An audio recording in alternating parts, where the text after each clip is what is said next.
Before we get too started, let me introduce myself and my colleagues that are here with me today.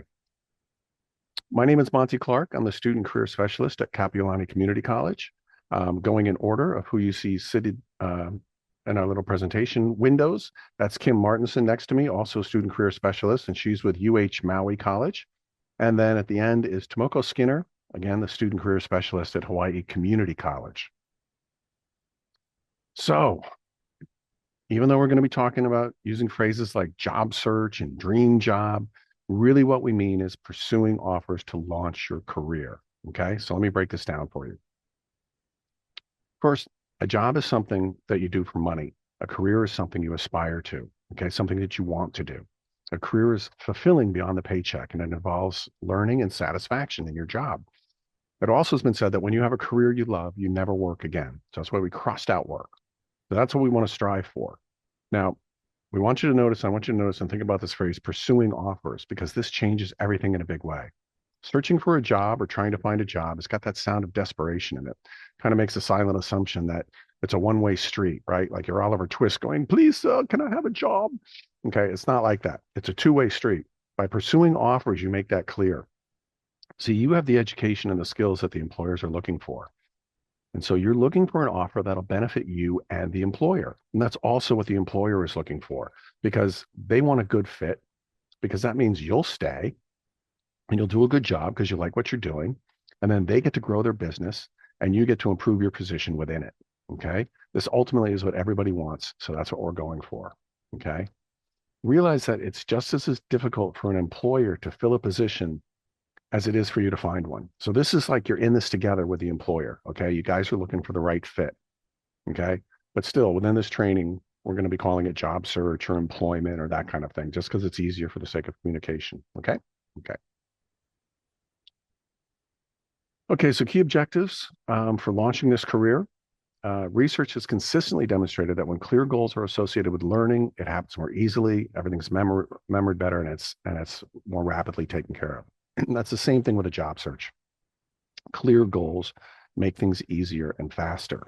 Okay, so in this workshop, what we hope to do is to help you define your objectives and your purpose in your search for employment. All right, knowing what you want is key. We're going to teach you how to make it easy for the employer to notice you. Craft a resume, form a cover letter, learn some networking skills, and efficiently get the interview and then thrive in the interview process. We got a quick video here. Help some of this stuff up. Career readiness is having a broader view of the world. It's beyond the relationship that you have with your particular employer. To me, career ready would be being able to find a job in my field right after college. Career readiness is going in with an open mind. I know some things, I don't know everything. So I'm going to go and absorb from the tasks that I'm doing and from the people around me knowledge. Being career ready, is having a job placement at a college, and being prepared with the essentials that you need to succeed in the workplace. As a student is looking into getting a job in the workplace, making sure that he or she is ready for what that job requires. So understanding the company culture, understanding what you want to get out of the job, understanding what the job wants from you, and being able to deliver on that.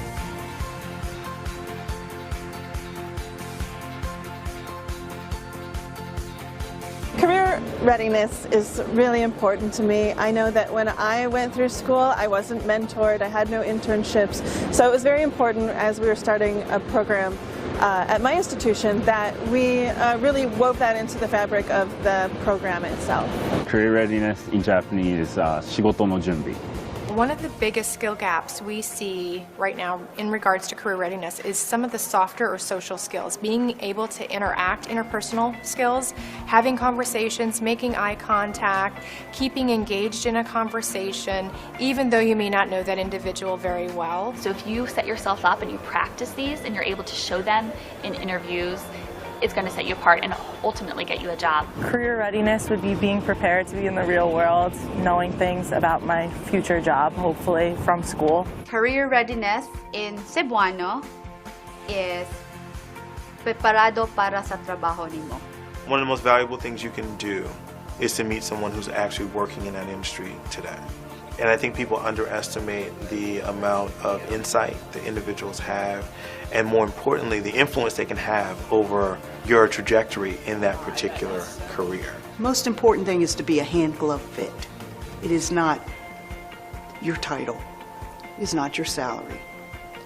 You want to make sure you're comfortable with the company you work for and the company is comfortable with you. So I would challenge, today's career seekers to be humble, to look at their opportunity and say, I got to start with where I am. And then the other thing that will help motivate through the ups and downs and maybe some of the challenges is stay hungry and stay curious.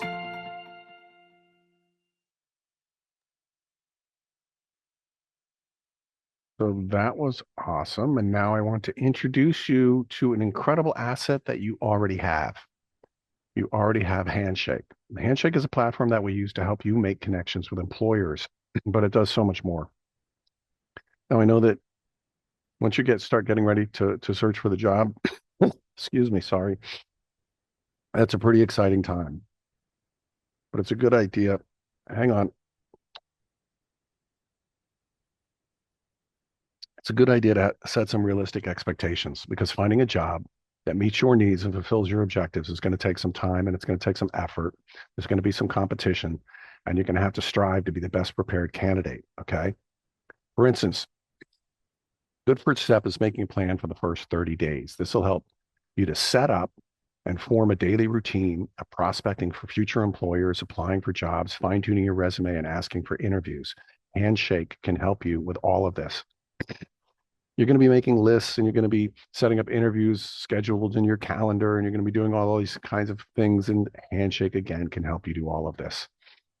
On the days you don't have interviews scheduled, you're going to have to dedicate some time to acquiring interviews. You can do that in Handshake. This will include taking and or sending your resume to prospective employers and finding out applications. You can do that through Handshake. You may be scheduled for an interview immediately, but most of the time it's going to take a little time so you can keep track of your contacts in Handshake. Days and times that you don't have activities for, or you don't have an interview, set up a list of potential employers. You can do that through Handshake. Maybe tweak your resume if you're not getting a good response rate. Polish your interview skills. And a lot of this stuff you can do by doing an online search. There's great resources online for this as well. Okay. Now, you already have an account with Handshake. You just need to log in, answer a few setup questions. That'll activate your account. And then before you know it, you're going to start seeing job postings that are related to exactly what you're looking for. It's amazing. Let me hand it off to Tomoko. Hey, thank you, Monty. And then just like Monty mentioned, we sent you an invitation email via Handshake. So please check your email, search for Handshake, and then you'll find the activation link. Okay. So first, get clear. So define your objectives and purpose in your search for employment. What do you value? Identify where you want to work by assessing the alignment of their values and your values. Okay, so now imagine yourself in a successful career. What are you doing? Why? What feels rewarding? So if you have a piece of paper, jot down what you want from this career, focusing on positives like using your skills, opportunities for advancement, making a difference. What matters to you? I'll give you a little, maybe a couple of seconds. So if you can imagine yourself in a successful career and write down what matters to you. What would you like to focus on? Is it what you learned from your trades or your program, or do you want to use it as opportunities for advancement? And what is your worldview? What is your work view? What is important to you? Okay, so reflect on these alignments with your personal values. Okay, and then you're going to research potential employers. Use Handshake to find potential employers. Check their mission statements and corporate values to see if they align with yours. And then the next step would be prototyping. So prototyping your career path. So that can be having a conversation with a counselor, or reaching out to companies you're interested in, or even asking somebody maybe in your same program, your instructors about how they went about and got into the industry. Okay, and then ask if you can also talk to someone in the industry, and also talk to the HR to learn more about the field. You might even offer to volunteer or shadow someone. And lastly, don't hesitate to ask. We want you to ask us questions. We're here for you guys. So yes, we'll share our emails at the end of the workshop, but don't hesitate to ask. Okay. The next thing is keep track of your contacts. So it may sound obvious, but things get complicated. Who has your resume if you apply to a job? When is your next interview? Who do you need to follow up with? How long has it been between contacts? So you're gonna need a system. So how do we do that? So you can use a Google document or Excel sheet, and then keep these documents in your Google Drive. When did you send your resume? When did you meet with this contact or people in the industry? Do you need to follow up, or keep track of follow-ups as well? So when do you have an interview schedule? You also want that ready so you can start researching and study about the industry or the company. Okay, and you will need a way to keep these things straight and readily available. And I love to use Google Drive, Google Documents, Excel sheet. Okay, and asking someone is when they call to set up an interview is not a great impression. So you want to know who you met with after the interview. You want to make note of their name, position, and company. One time I called a student who applied for our Career Center office job, and it seems like she applied to maybe like a couple of positions. So when I called and mentioned my name, she didn't know who I was, even though we met and I interviewed her. So that was, and of course she did not get the job as our student assistant. So you want to know who you met with, who you spoke with, and make sure you write down their name and position and the company name. Okay, moving on. Research everything you can about the company. So basic stuff to research about a company includes their mission statement, executive leadership, key products or services, and dates they were introduced. And then check the website for news or updates or anything that represents what the company is doing new or differently. If the website only has articles or news items from years ago, that also says a lot. So see if you can find out where members of leadership team were before joining this organization. Every industry is actually very small, meaning everybody knows all the major players at every organization. So it's just a part of being in a particular business. By starting to get to know these people's names and where they came from, you're already networking in the industry. You'll be surprised how quickly you start seeing the same names, board affiliations, keynote speeches at conferences. And you'll start to make connections between people and companies. Okay, we have another video for you. Okay, go to job search, interview, and know the interviewer. You should always try and get to know your interviewer before the interview because it will give you a head start. You'll be able to come up with questions to ask them ahead of time. Most virtual invites to interviews will have, if not a short bio on the interviewer, but at least the name and or the title that they hold within the organization. We're in the very technologically forward environment. We have a lot of information at our fingertips, so let's utilize that. You're interviewing them as much as they are interviewing you.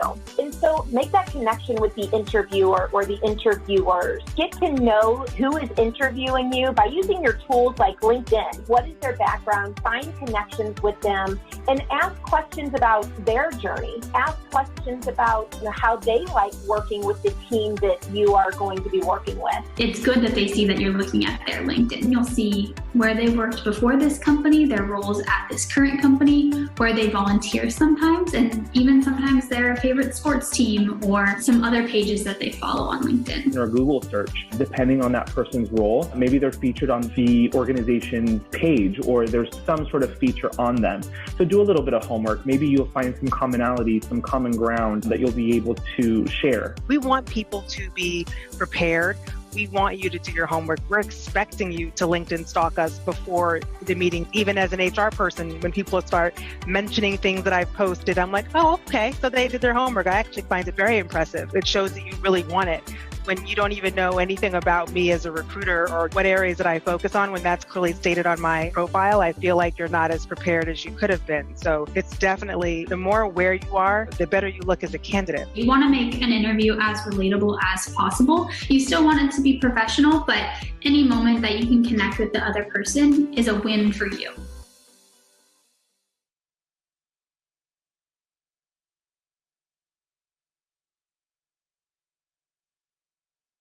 Hey, so make your move.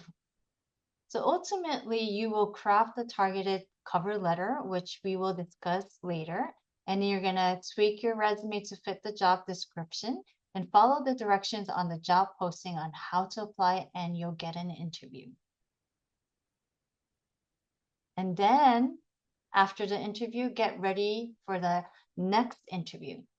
Not to be relentless, but when potential employers get the vibe that you are in demand, it makes an impression. So send a thank you note email, then get ready for the next interview, research the next opportunity, tweak the resume cover letter for the next opportunity, and then make your next move, nail the interview, assess, and keep going.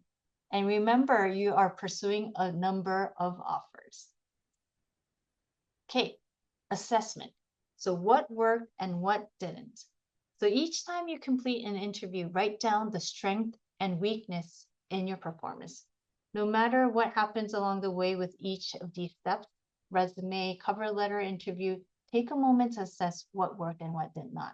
The idea here is keep adjusting your presentation, your interview skills, your demeanor until you nail the position you want.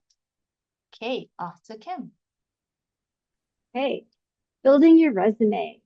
Your resume is one of the most important parts of the job seeking process. Whether you're chosen for an interview or not depends a great deal on the professionalism demonstrated in your resume and the language you use to communicate your skills, abilities, and experience. In your resume, you must put forth the strong impression that you are the best option for the company's employment needs. So before we start talking about resumes, I wanted to try a little exercise with you. I'm going to have all of you guys become hiring managers, and I want you to review 2 resumes. So there's going to be 2, applicant 1 and then applicant number 2. And I'm just going to give you a minute here to look both of them over. Okay. And then if you'd be so kind to put in the chat, who would you call in for the interview? Would you call applicant number 1 or would you call applicant number 2? And then if you put in the chat, also, okay, I see lots of 2s. Thank you. And then if you want to type really quick, why? Why would you choose 2 over 1? Okay, so unanimous number 2 is going to get called, but why? What sets that one apart from the first one? What did you guys notice?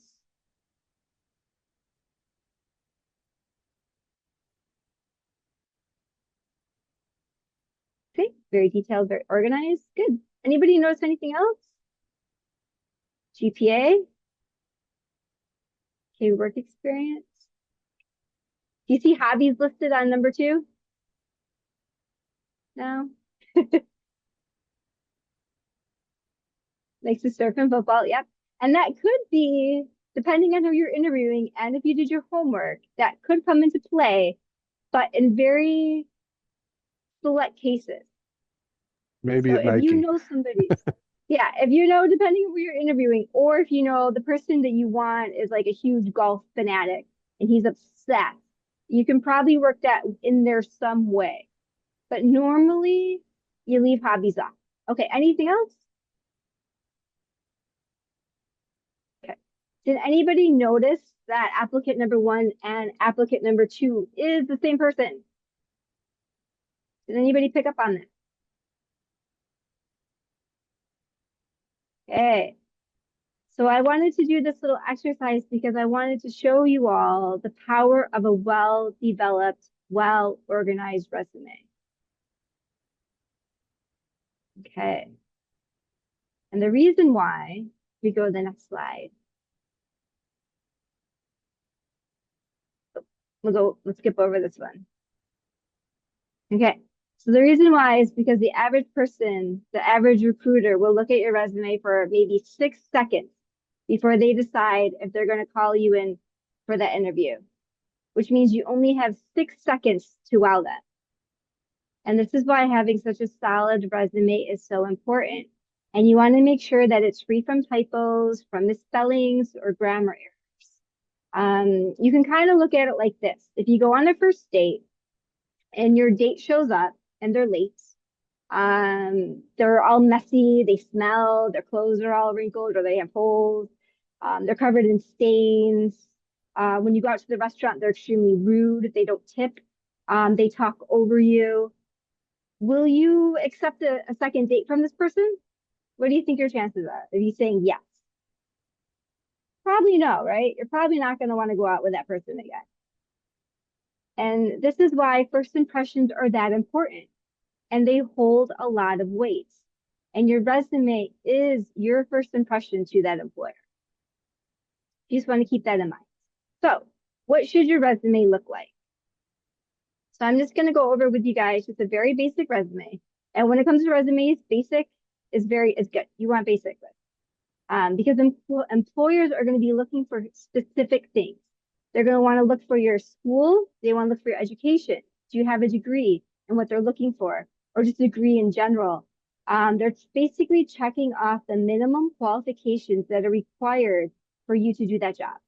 And you want to make it as easy as possible for them to find it. And then I also wanted to mention that more and more companies are actually investing in software, and you may or may not have heard about this, that actually screens resumes. So it's really not that surprising that companies are utilizing technology because it increases productivity. But the thing is, the software that's being utilized is looking for very specific words.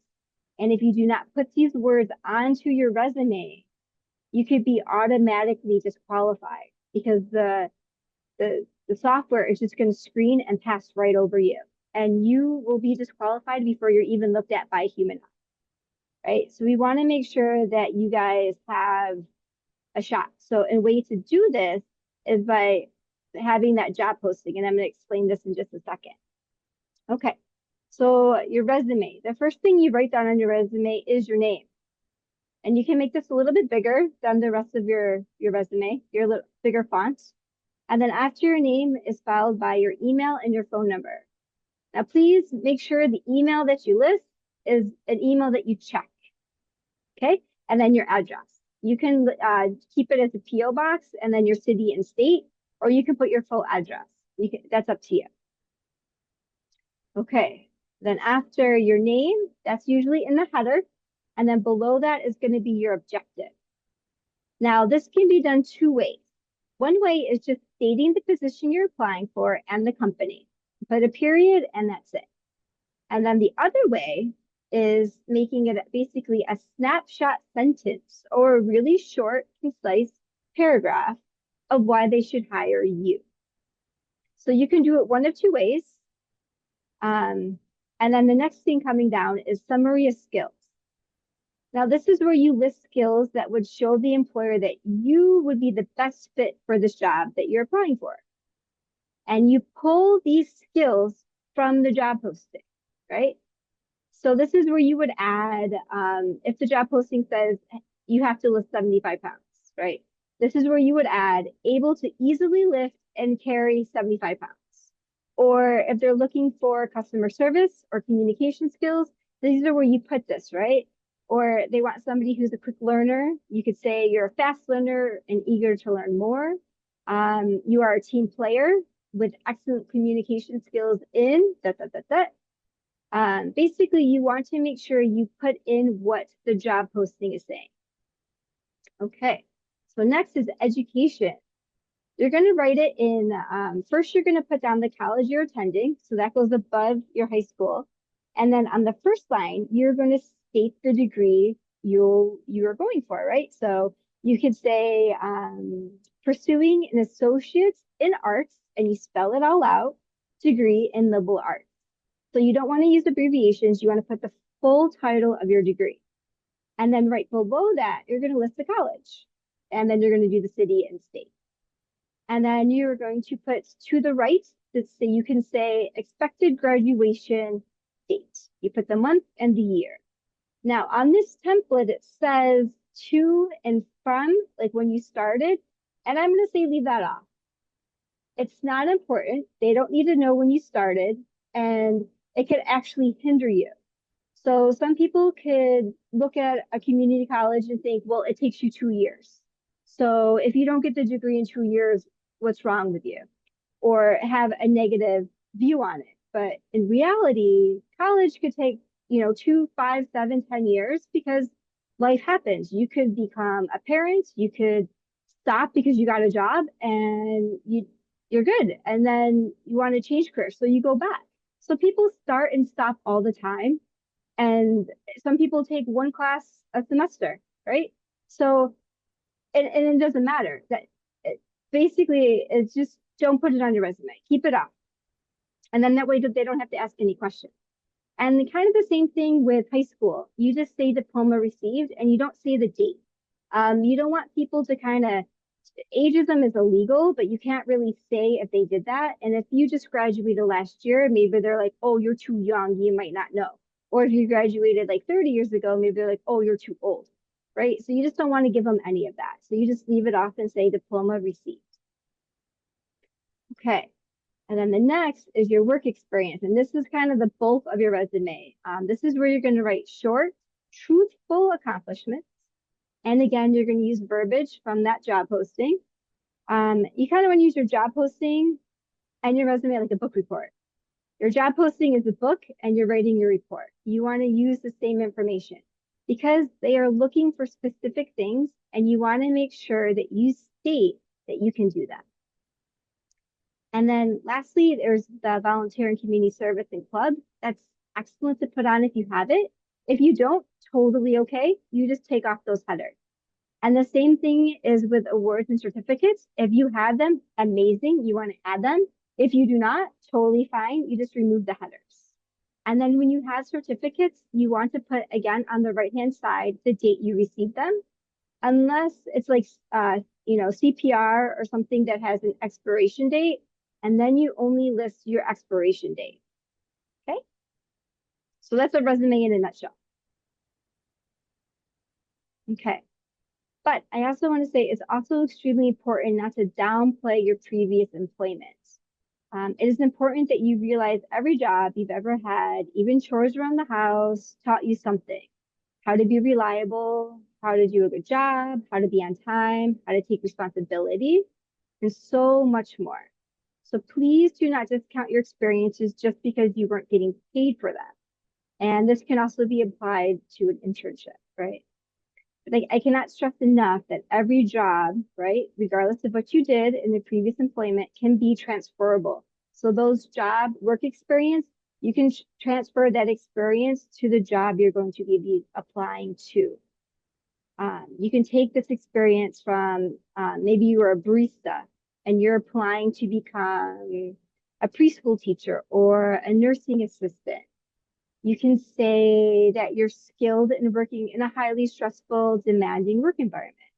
And you probably dealt with angry, erratic customers, right? Because we all have. And so your customer service, this customer service is preparing you to work with your future students or your future patients.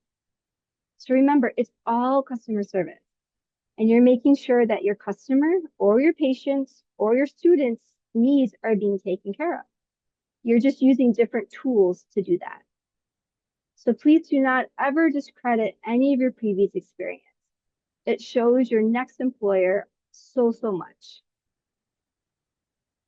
Okay, and then just really quick, I have some resume tips for you. First thing, like you said, grammar errors. Please have somebody proofread. You proofread and then have two other people proofread, because we all know what spell check's like, autocorrect. And in your mind, you could be thinking one word, and when you read the word that's in your head, even though that's not the word on the paper. So having somebody else read it will catch that. So they're catching things that you might miss. You want to make sure that your layout is clean.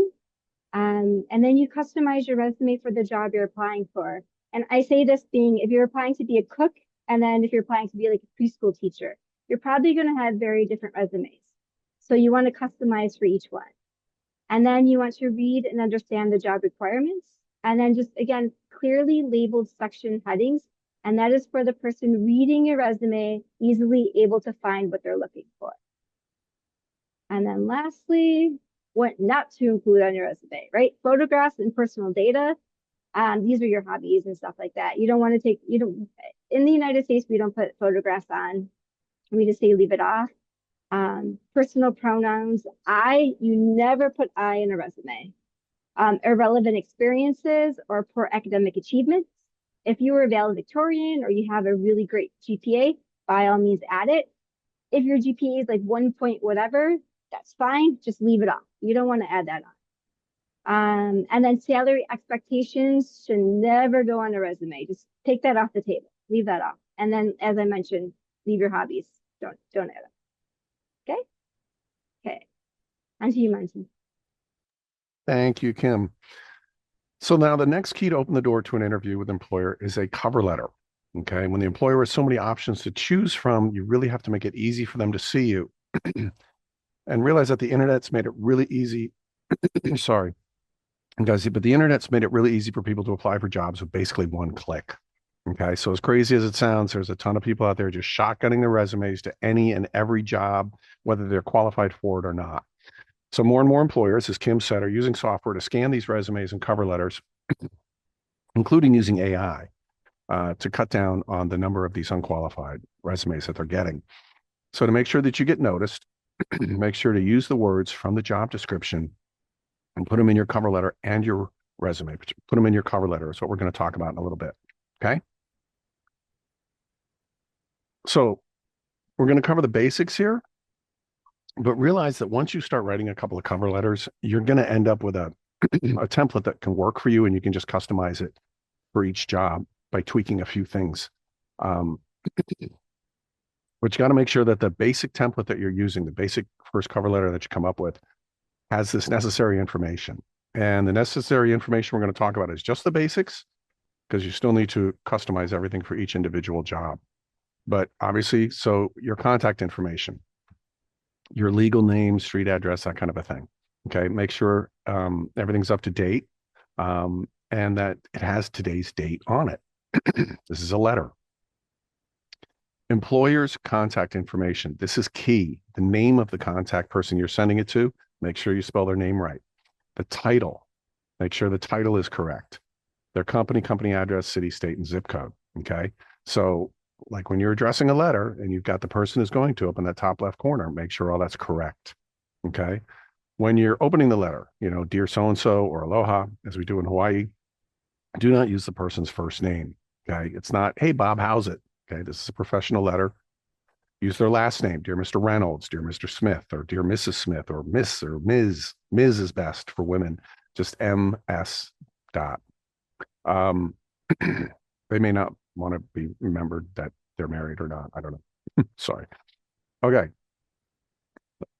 After salutation, the body of the letter. Now, in the first paragraph, make sure to state the position which you're applying.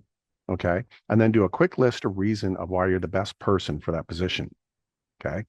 The next paragraph or two, you're going to give a concise but comprehensive presentation of your skills and experience. Spell out how your experience relates to the needs of the company and the job that you're talking about. Not that you randomly have these skill sets. They have to relate to the job that you're applying for. It sounds silly, but a lot of people lose that. They forget it. And they start saying about, what great customer service they have when this has to do with something else. Okay. Conclude the letter by mentioning how your personal values aligns with the company's mission statement. Say you're looking forward to the opportunity of an interview, thank the potential employer for their consideration, and close by using something formal like respectfully yours, sincerely, or best regards. Okay. If you're sending out a snail mail, make sure you sign it and make sure your name is typed underneath it so they can read, make sure they can read your signature. You're most likely going to be sending these things to the internet. That's what we do today. So make sure that your name is still there. I have my signature as a little PDF, or I'm not a PDF, a little it might be a PDF, but a JPEG, and I just drop it in there. The key thing is make sure your name is at the end of this letter. Okay, signature or typewritten. If it is a signature, make sure it's typewritten as well. Okay, but make sure your name is there. As I said, once you start typing a few of these things, you're going to see how easy it is to customize them for each position just by changing a few key things. Just make sure that the basic components that we just went over are there. And it's the quality content is most important, right? Your skills and experiences that relate to the job. If you need some help, you can go online and look for best practices or best samples, practice samples of cover letters. That's a good way to get an idea of how to start one of these. The key thing is, though, you don't just want to be another cover letter that doesn't even get looked at because the bots or the AI or whatever scanned it and didn't see what they were looking for. So what they want to do, you want to use the job description. And I'm going to show you in the next slide exactly how to do that. Okay. So this is an example of actually a cover letter that I wrote for a job position. It's a good idea to combine your cover letter with your resume, okay, as a single PDF file, so that if they're scanning the document, they're scanning just one document.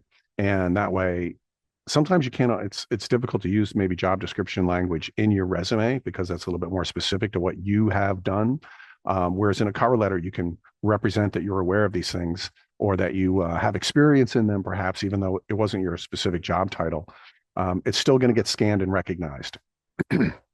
Another thing about using the job description language is that it's the language that the employer is using. For an example, we're going to zoom in on this on a little bit, but I use the key required experiences, which is in the middle of their job requirements, which is on the left-hand side there, in my opening paragraph.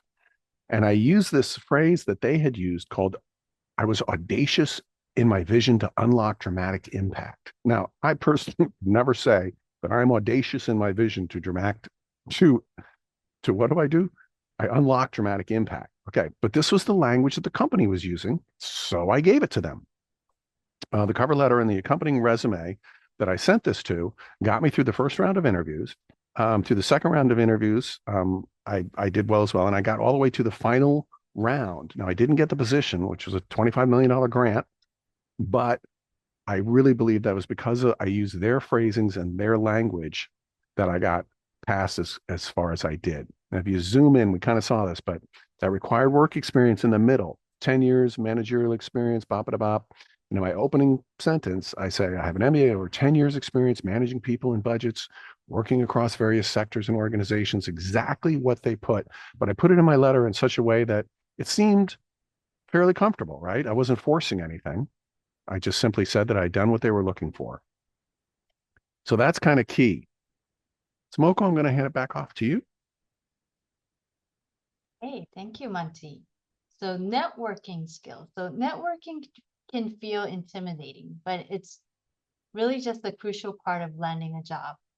Instead of seeing it as a chore, think of it as a valuable skill that can make a big difference in your job search. You don't need to know everything about networking. What matters is knowing where to find the right information and support. Connecting with others can turn your job application into actual opportunities. Hey, so what is networking? Networking is all about building connections within your social circles. And it starts with letting those around you, friends, family, and acquaintances, know what your interests and career goals are. When you share your passion and vision for landing your dream job, your network becomes an invaluable resource. They might know someone looking for your skills or can help you find opportunities you hadn't considered. So with all the connection you have through family, school clubs, and community, you can tap into a vast network in no time. And another thing I want to add is that contact your career counselor or anybody, any of us, because we have like the firsthand information from employers, and they're really, really looking to hire our students. So book an appointment with your advisor or one of us, career counselor, so you can know more about the industry and get the information directly from employers. Hey, so the power of networking. Networking is clearly better than cold calling when searching for a job. And here are some advantages of networking.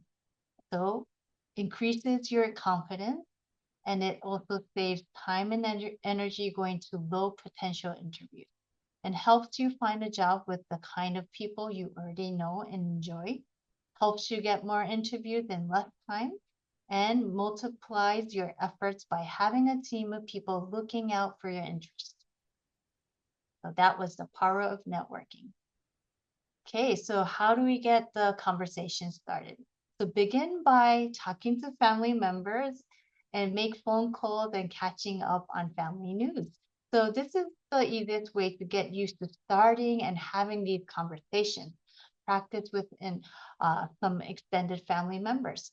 So ask them with genuine interest how they are and what they have been doing, and let them know your plans and how excited you are about the opportunities that are opening up to you. So ask them to keep an eye out for anyone who may need someone with your skills or abilities. And then greet your neighbors who may be out in the yard. So get comfortable talking to the people that do not know you as well as your family. So stop by and say hi, ask questions about their family and work life, and let them know of your plans to seek a new career direction. And ask them to let you know of any opportunities they became aware of and that may require a person with your qualifications. And once you feel comfortable, broaden your network. Make a list of everyone you know, look through your contacts or local community groups, or even ask us, and chat with other parents at PTA meetings or community events. It's crucial to share your career aspirations with at least a couple of people each day.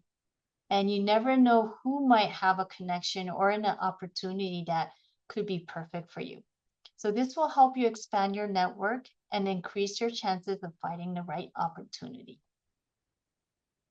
But we are nervous. And research has shown that majority of people enjoy having a conversation even with complete strangers.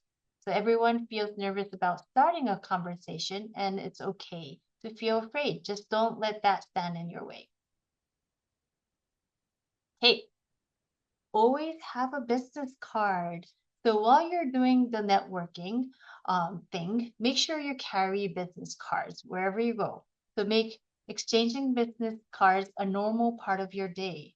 Say something such as, here, let me leave you with my contact information. If you hear of any opportunities like the ones we have been talking about, be sure to let me know. And also be receptive if they wish to exchange cards with you as well. And avoid talking about the reason for leaving your past position or how long you have been unemployed. Also, it's not productive to talk about economic needs and stress you're going through while you're looking for a job. Keep it positive. The focus needs to be on communicating your vision and decision to do something about it. Okay, back to you, Kim. Okay, skills for success. Organization comes in several forms, whether it's properly filing documents or being on time for a task. Organization is a crucial skill to your success. Maintaining a positive attitude will help you with your skill development, and it's also very important to keep your skills sharp, especially when you're not being utilized on a full-time basis. Okay, being organized. Success in your quest to find a job of your dreams depends a great deal on your ability to be organized. You want to organize your documents, and these are your resumes, cover letter, the job postings that you apply to. Know where they are saved and make sure you have access to them. This is important if you no longer have access to an email. Make sure you pull things if you don't have access anymore. Always save job postings you apply to as a PDF or print it, because once the job posting closes, that job posting is removed, and trust me, you're going to want that for your interview. Always have at least 3 copies of your resume printed, and remember to bring multiple copies with you to that interview. And then in addition, utilizing calendars or to-do lists each day can go a long way in keeping you on track of your goals. And never, never, never be late for an interview. Being on time is a highly important habit to have in the business world. Always remember time is money, and the interviewer is taking the time out of their busy day to meet with you. Remember, if they're hiring, it means that they are short-staffed.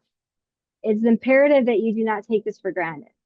Punctuality and the ability to meet deadlines is one of the distinguishing characteristics of successful people in business. So, do a test run to the location at a similar time and day. Find a place to wait comfortably. This could be your car. And then you want to get there early so you're relaxed. You want to stay calm so you're not sweaty. And then you're ready to nail that interview. Okay. Always be polite. Good manners go a long way in making a good impression on a potential employer. You want to make proper eye contact. And remember, 70 to 93% of all communication is nonverbal. So this is your body language, facial expressions, your posture, your eye contact, and your hand gestures. You also say please and thank you during an interview. You want to greet people with a friendly and firm handshake. Especially men, you want to make sure that when you give a handshake to a man and a female, you want to make sure they're the same firmness. You don't want to go really, really easy on a female. Some females might take this as insulting. So you want to practice your handshake on your parents, on schoolmates, whoever. You want to make sure it's nice and firm, but you do not want to do so much pressure that it feels like you're breaking their hand, right? So that little medium of firm, you know. You want to also have good posture by sitting up properly in the chair during the interview. And then, as Monty said, write thank you notes to those who have been helpful and encouraging in the job search process. And all of these habits help build a really great first impression. And we have a video here about first impressions.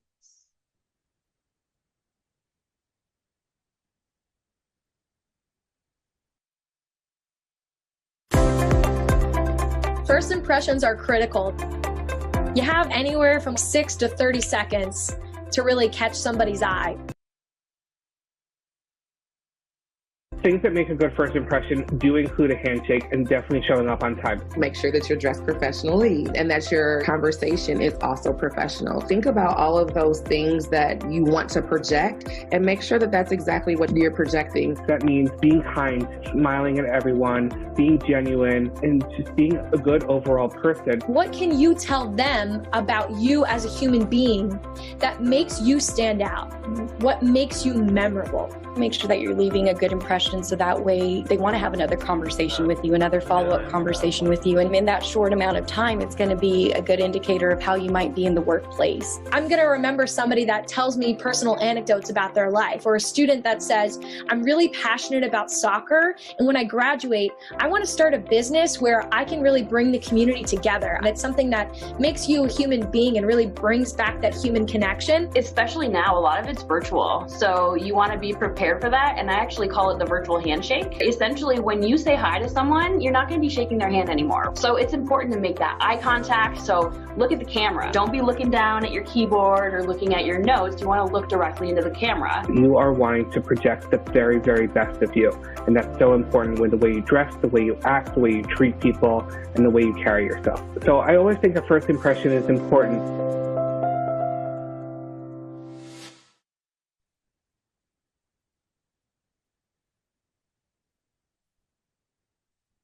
Okay, I can do this. One of the biggest obstacles in the way of your success is discouragement. At the heart of discouragement lies self-doubt. The voice inside your head that whispers, you'll never make it, you might as well give up. But these are all lies. The truth is you can do this. It might not always come easy, right? And it might require work, but you can do it. You need to take a chance and overcome fears and learn to accept no as an answer. Every time you hear no, say next. If you keep searching, you will find a job that your skills and abilities match. The only way you won't is if you quit looking. So think about it. If you do not quit, you cannot fail. On to you, Monty. Unmute myself here. Thank you, Kim. Recognize that the goal is to be prepared and to do everything in your power to represent yourself as the best possible candidate for the job. Practice your answers, dressing the part, and knowing what question or questions to ask is all key to success for a good interview. But in reality, realize things happen, right? You may go blank, you may slip up on something, or you may physically slip. I've seen it all. You can have any number of catastrophes. Let it go, okay? Don't worry about it. Employers know you're nervous. Employers know things happen. And we have all bombed on interviews at some point or another in our lives. It happens. Do the best you can to recover by breathing, be prepared. And if you do go blank for some reason, just bring it together and go, I'm sorry, please, could you repeat that question? They're going to understand you're a little nervous and maybe something distracted you. And now on the next slide, I want to show you the big secret to nailing your interview. Ready? Listen. Yep. Listen to the whole sentence. Listen to the whole question before you start answering. Just listen. And then respond appropriately. Just listen to the next question or the next statement, and then respond appropriately. Ultimately, what you're trying to do, sorry, is turn this question and answer situation into a conversation where you're asking questions, they're answering, and they're asking you questions, and you're in a conversation. Okay? So just listen to the whole thing, turn all the noise off in your head for a moment, and just respond. Now, I do want to cover quickly, there's different kinds of interviews. There's what's called the direct interview, which is typically one or two people, and that's a pretty straightforward, formal thing where they're asking you questions and you're responding to them. Again, you want to get to the point where you can turn that into a conversation. Some of these questions may be what they call behavioral questions. Behavioral questions are one that focus on your ability to problem solve, your leadership skills, conflict resolution, stress management, how you handle deadlines, how you handle working with a difficult coworker, all that kind of stuff, right? The behavioral stuff. These questions typically start with, tell me a time when, or what would you do if? So be prepared to answer some of these questions, right? Think about difficult times you've had in the workplace or anywhere else, school, in a class, and come up with professional, responsible answers that give a good response to this and put you in a positive light. There's also potentially a group interview. Now, I've only had one of these in my life, but it was clear to me that they were trying to see, the employer was trying to see how we all reacted, not knowing each other, but how we all worked together during this interview process. Now, we've been talking about how you want to stand out in an interview through your resume, cover letter, and then ultimately in person or online, as it were.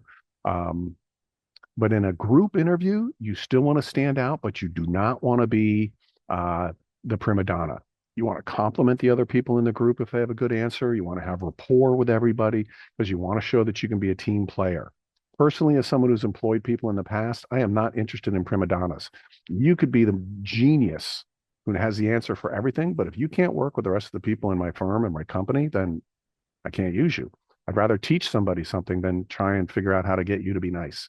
So in a group interview, be responsive to everybody, and it's going to make you stand out. The last is a panel interview.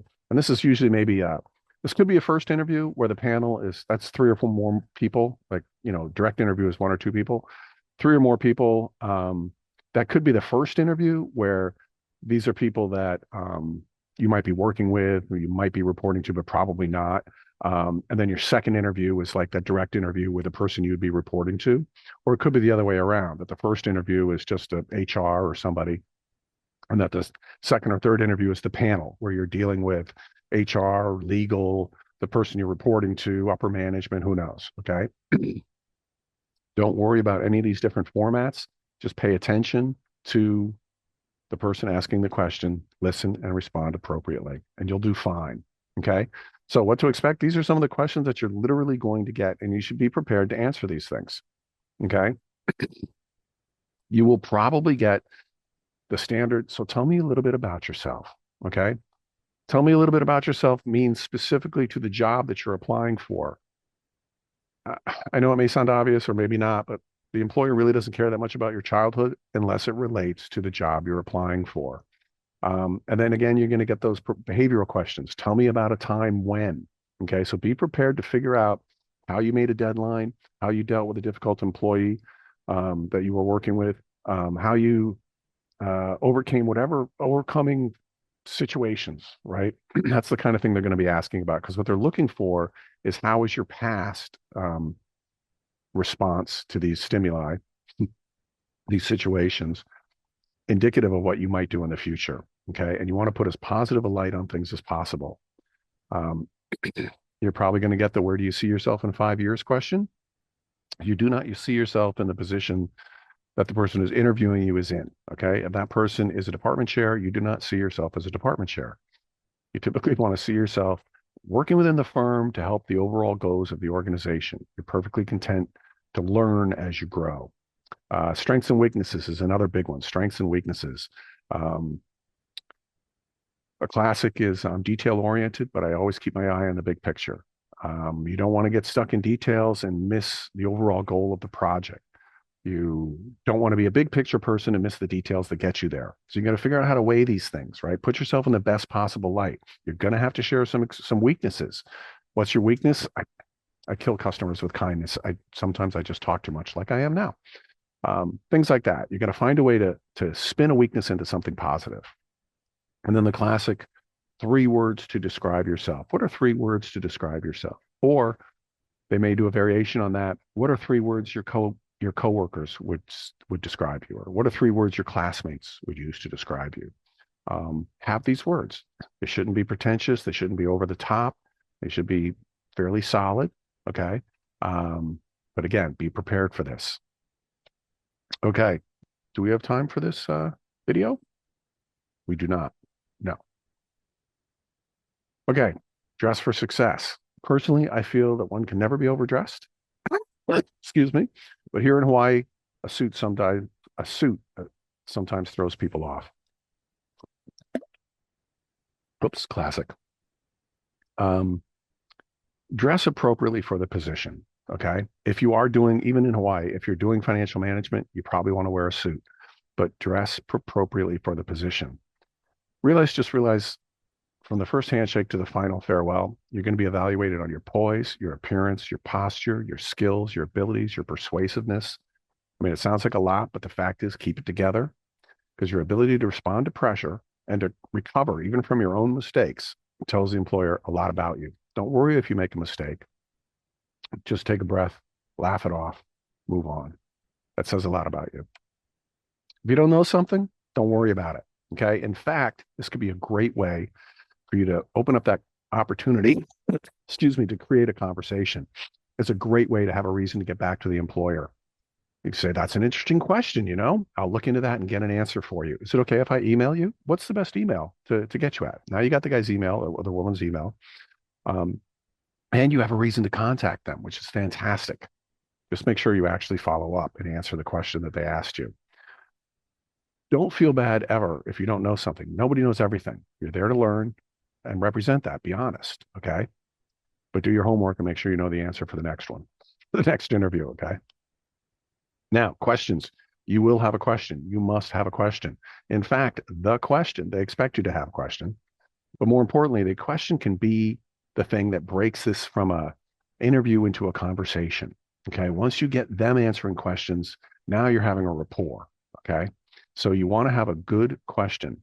Employers expect you to have informed questions that will reflect both your interest and some knowledge of the company. It's expected that you've done your homework, like you saw in the video. You research the people on LinkedIn, you know about the company, you know what they're doing. Asking pertinent questions is the way to get respect from the employer, demonstrate your curiosity and awareness of the company, but ultimately it's the way to turn this into a conversation, okay? Good conversation could be just that. It's the way you get the job, okay? Follow up. God bless. Follow up. This often gets overlooked. People are so excited about the interview that they forget. They think they nailed it and everything's good. Following up definition is critically important. Okay. Not only is it courteous, all right, to thank the person for the time they spent with you, but following up is a good way to reiterate your interest in the position, and to show that you have something else going on that maybe you didn't get a chance to discuss during the interview. A good way to do this is to have a note card, right? The snail mail regular note card ready with you. So when you leave the interview, you write a quick note thanking them and you mention something that happened in the interview so they remember you. Okay. Pop that in the mail. And then when you get home, you write them an email. Don't make the card that you sent them in the email the same. That's going to look redundant and ridiculous. But the idea is to get the email thanking them for their time. And you mention something about the interview. And then a few days later, they get a note card, which is so rare these days, bringing up another example for them to remember you by. Okay. Well, sometimes people ask the question of how should I respond? Okay. Email and a note card, I think, are the standard best. But if the person says to you, the best way to reach me is text. I don't have too many emails to look at. I don't know. Okay. Then send them a text. All right. Do what they say. Don't disregard their request for you to contact them in a particular way. If you don't know what to do, they haven't mentioned it, use the least invasive way possible. Okay. Email them before you call them. Things like that. And you can call the company and get somebody's email. Say you went in for an interview, you need to touch base with the person. They'll give you the email address. If all you have is a phone number, make it quick, make it unintrusive, and just let them know that you're following up and you're interested in the position still. Okay. Back to you, Tomoko. Okay, so none of this working? Try shadowing or volunteering. So there's another less common approach. Just ask for conversation, but have your resume, and you're interested in looking into a particular field. You're not looking for a job, just information. Just ask for a conversation. So these will be called prototyping. So you're gonna prototype a conversation, prototype a experience that'll be shadowing or even internship or volunteering. And remember, launching a career is a full-time job. So stay positive. You're pursuing a number of offers. Keep organized, get there early, follow up, stay hungry, keep looking for the next opportunity. So thank you so much for joining us today. We have a short survey here in the chat box. So if you can complete this short, very, very short survey, that will be awesome. And if you have any questions, you can email us or unmute yourself right now. Thank you so much for coming. Thank you. Thank you guys so much. If you could do the survey, that'd be really key. We really appreciate it. And yeah, email us any questions or ask us right now. Okay, thank you, everybody. Okay, we have one question. What about when the application asks if they can contact your previous employer? So that will be your reference. If you have your three references, they will probably call you your former employer. So do you want to add anything to that, Monty or Kim? Yeah. Okay.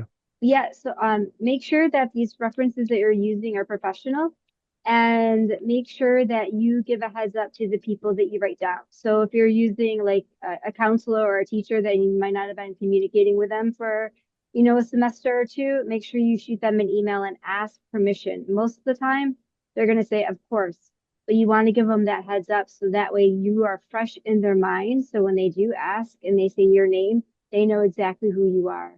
And that goes with any past employer that you write down. I'm going to toss this out there and actually open it up for the panel.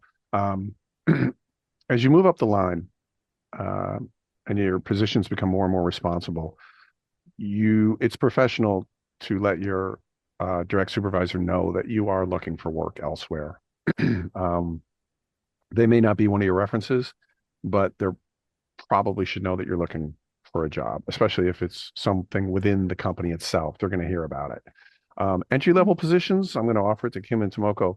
Entry-level positions, I'm going to say sometimes, no, my current supervisor does not know I'm looking for another job, I'd prefer if you did not contact them. I have these references for you to contact, and they can vouch for my accountability and responsibility and job ethic.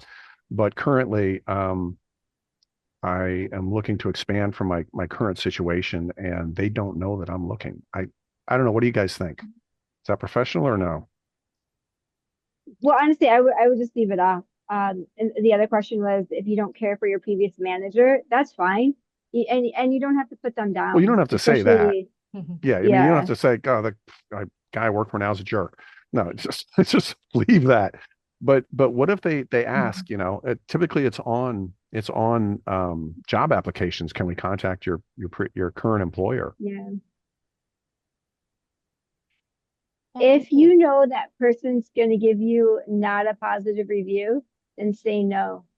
And if That's you what I want to say. say why, yeah, say no. Don't give them the opportunity to hinder you getting the next job that you want. Exactly. They should not hold that weight over you. And it's not as uncommon as you think for people to say no. It does kind of raise a question, but that's easily communicated, basically saying that you might not have seen eye to eye. They're sour that I'm leaving. There's many reasons why people don't want, and it might not be as personal as we're short staffed as it is, and now you're leaving me and you're putting me in a bad place. So it could be something more. They're just their own thing. It might not have anything to do with your work ethic. Right. Yeah. Again, as you move up, in the yeah, that's what I think. And if you move up the line, like I say, the more responsible positions you have, these kinds of questions are not going to be on a job application. This is entry level kind of stuff when they say they want to contact a previous employer. Okay, cool. Yeah, thank you for your question, Brittany. Yeah, absolutely. And also, living in Hawaii, you know how, it's Everybody knows everybody. small, everybody knows everybody. So you do want to have a really good connection with your coworkers and supervisors. And sometime your supervisor can give you a lead too, if you have a great connection or relationship. So yeah, make sure you network. Your networking starts within your own people where you work right now, or even your coworkers or classmates. You never know, because in the community colleges, a lot of our classmates have a full-time job or a part-time job, so they might have a lead. So make sure you start that networking piece.